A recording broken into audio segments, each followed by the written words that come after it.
More than 500,000 concrete bridges carry our nation's highways over watercourses, canyons, bays, and other roads and structures. A significant percentage of these have deteriorated or will begin to deteriorate in the near future. Much of this deterioration is due to the action of de-icing salt, which penetrates the concrete cover and initiates corrosion of the reinforcing steel. The resulting rust causes the concrete to delaminate and spall, leading eventually to severe deterioration of the riding surface. Many of the most severely damaged bridge decks require total replacement because they're no longer capable of safely carrying today's heavy traffic loads. Other decks may have to be replaced because they're too narrow or are otherwise obsolete in terms of their function. Fortunately, though, many bridge decks can be cost-effectively rehabilitated through the use of concrete overlays, and that's the focus of this video program. We'll begin with an examination of deck condition. Then we'll move on to materials, surface preparation, and overlay placement. So let's get started. Deck condition. Excessive deterioration may indicate that only total replacement would be cost-effective. So a visual survey is the first and most important test, including a close examination underneath. This is especially important if there's been an asphalt overlay. After a visual survey is completed, the deck should be sounded to locate any subsurface delaminations. Extensive delamination may indicate the need for deck replacement.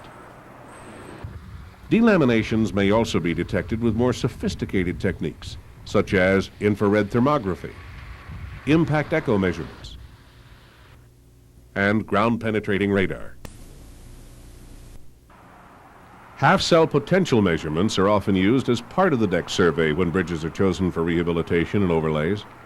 The electrical potential measured between the copper sulfate half-cell and the rebar steel is an indication of the probability that the rebar steel is corroding at any given location.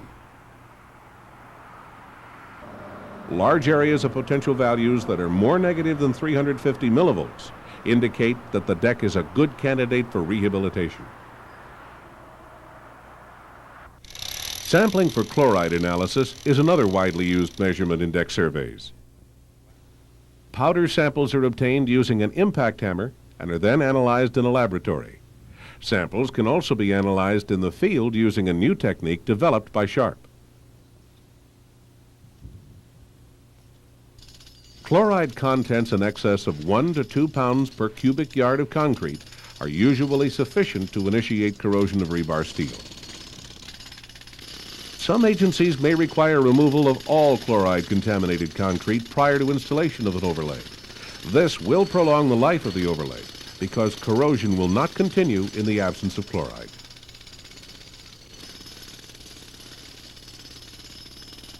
All of these measurements can be used in a decision model to determine the most cost-effective strategy for deck rehabilitation. This computer-based model is available from SHRP. Now let's look at materials. There are various types and systems of materials which have been used to overlay reinforced concrete bridge decks. These include latex-modified concrete, or LMC, silica fume concrete, or SFC, low slump dense concrete, LSDC, low water cement ratio concrete, LW/C, and polymer concretes, PC. Conventional Portland cement concrete has also been used to overlay bridge decks. Because LMC and SFC are the most widely used, we'll concentrate on these two types.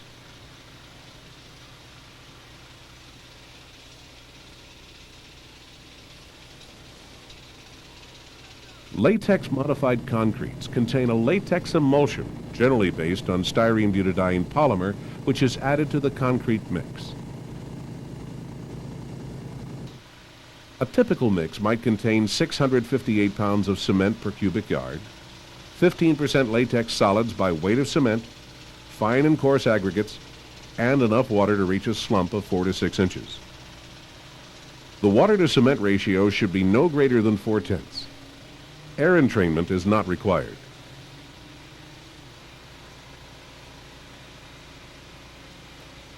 The LMC is mixed in mobile concrete mixers and placed at a nominal minimum thickness of 1 1/4 inches. Silica fume concretes contain a very finely divided material which is a byproduct of silicon or ferrosilicon alloy production. Silica fume is available in slurry and densified powder forms. These concretes normally contain from 600 to 700 pounds of cement per cubic yard, 7 to 10% silica fume by weight of cement, fine and coarse aggregates, and air entraining and water reducing admixtures. The water to cement plus silica fume ratio should be no greater than 36/100. Superplasticizer must be added to obtain the desired slump in the range of 4 to 8 inches.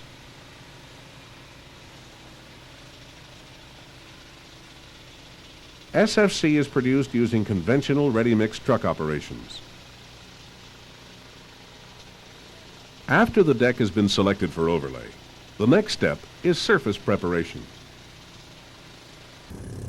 All deteriorated, delaminated, and spalled concrete must be removed, and the surface must be properly cleaned prior to placing the overlay. Most often the process begins by scarifying the top surface of the deck to a depth of at least 1/4 inch.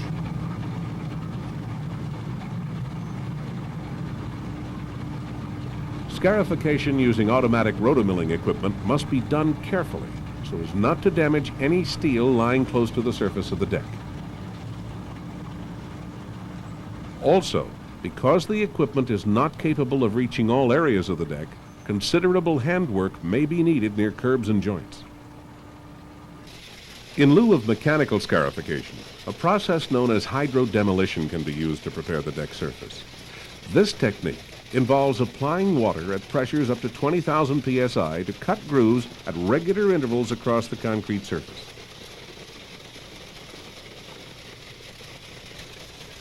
The high pressure of the water also breaks off the concrete remaining between the grooves, removing all concrete to a preset depth. The unit is robot controlled and can process up to 100 square feet of surface per hour.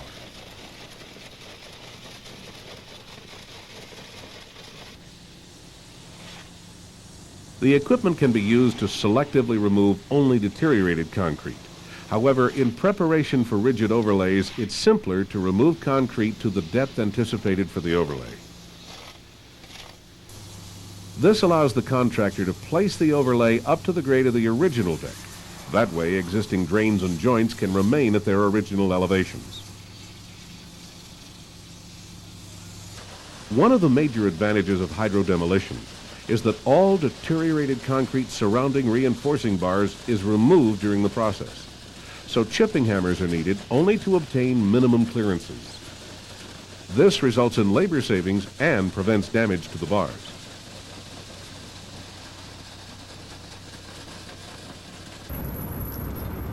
After the top layer of concrete is removed, the deck should again be sounded to identify any deeper delaminated areas. These areas are then marked with paint, and the concrete is removed using small chipping hammers. The hammer should weigh no more than 30 pounds, and the angle of the hammer should be less than 45 degrees to the surface. The contractor has to be very careful not to damage any exposed steel. If the bond between concrete and steel has been destroyed, or if more than half of the bar has been exposed, the concrete should be chipped away from the steel to a clearance of at least 3/4 of an inch. After all of the deteriorated concrete has been removed, the remaining concrete and exposed steel should be blast cleaned. All contaminants, dirt, and loose rust must be removed so that a good bond between the overlay and the substrate may be obtained. High-pressure water blasting can also be used. This final cleaning must be done no earlier than 48 hours before placing the overlay.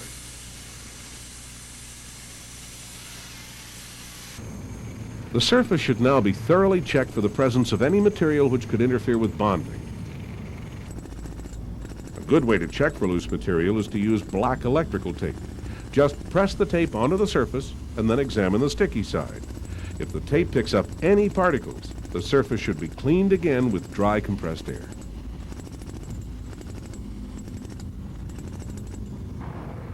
During the cleaning process, the contractor will begin setting the rails for the paver. The rails are positioned outside the width to be paved on a curb, sidewalk, or median barrier. They should be supported by adjustable rail supports. No discernible deflections of the rails should be permitted. The next step is to dry run the finishing machine across the full length of the lane to be paved. The minimum overlay thickness should be verified by numerous clearance checks during the run. Also, the vibration frequency of the screed should be checked with the vibratory tachometer during the run.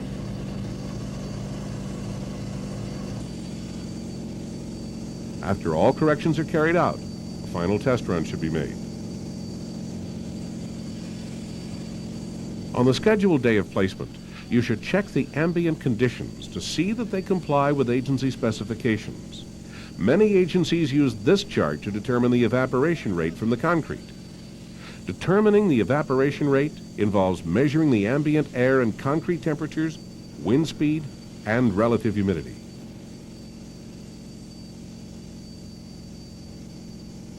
Concrete temperature can be measured in the shade using concrete thermometers or thermal probes. Wind speed can be measured with a small portable anemometer. Relative humidity can be measured with a traditional sling psychrometer or with new digital units.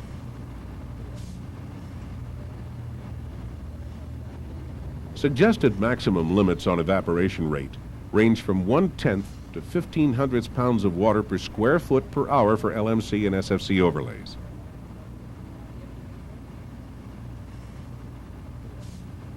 If the actual rate exceeds these limits, consideration should be given to placement at night when temperatures are lower, or taking precautions such as using windscreens or fog sprays.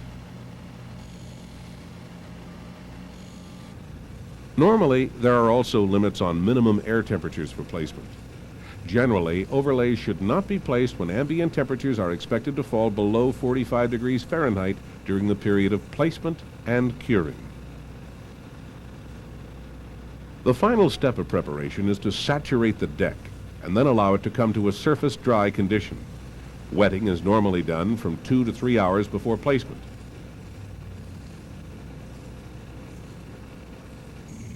Once the surface is dry, the deck is ready for placement of the overlay.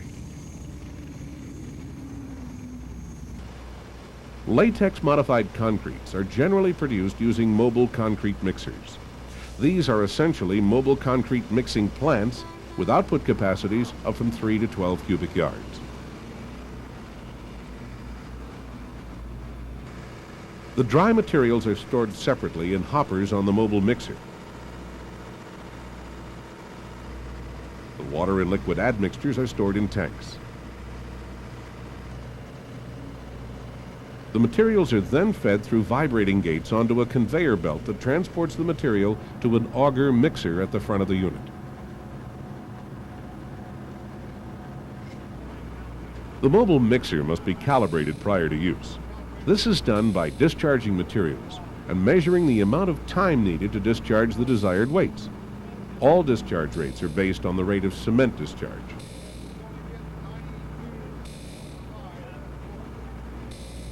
Now we're ready for the LMC overlay placement. A bonding grout should be broomed into the deck immediately in front of the area to be overlaid.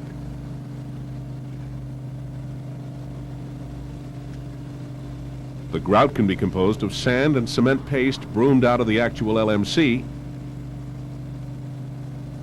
or it may be prepared separately.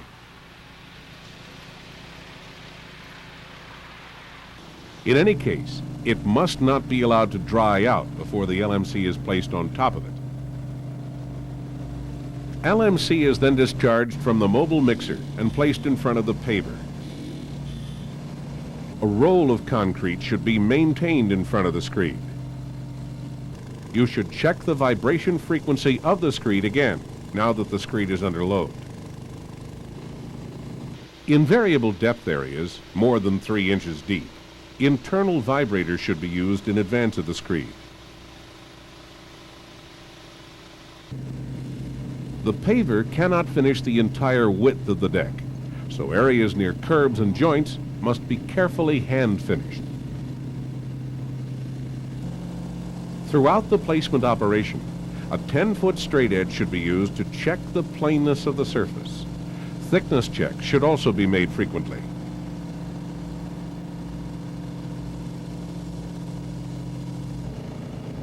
After the overlay is consolidated and screeded, the surface must be textured. This is normally done with a turf drag or a large wire broom that produces transverse tines ranging from 1/8 to 3/16 of an inch in depth and spaced at about 3/4 of an inch. The areas near the curbs are usually left untextured. Problems can result when too much time is allowed between placement of concrete and curing. Ideally, elapsed time should be no longer than 10 minutes, so all work should be done rapidly, but with great care. Timely and proper curing is essential for construction of durable LMC overlays. Wet burlap, kept continuously moist with soaker hoses and covered with thick polyfilm, is the preferred method of cure. After the first 24 hours, the burlap is removed and the overlay is allowed to air cure for 3 additional days.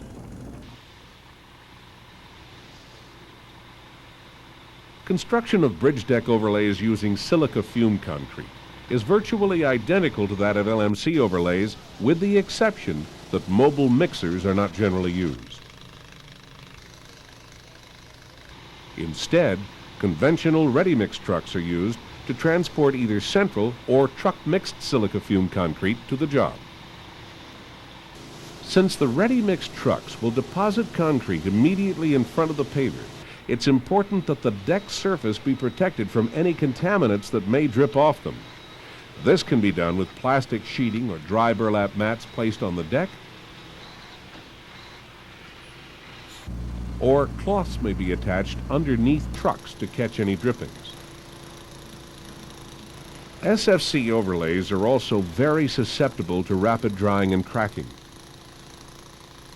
Curing must be initiated immediately after the tining operation so that exposure of the surface to the dry air is minimized. SFC must be moist cured for the full curing period. This should consist of at least 3 days of wet cure under soaked burlap covered with polyfilm. Provisions must be made to keep the burlap continuously wet. Longer wet cure periods are desirable. We have seen how decks are selected and prepared for concrete overlays. By closely controlling the quality throughout preparation, placement, and curing, these overlays will add many years of life to the bridge and allow vital transportation functions to be maintained.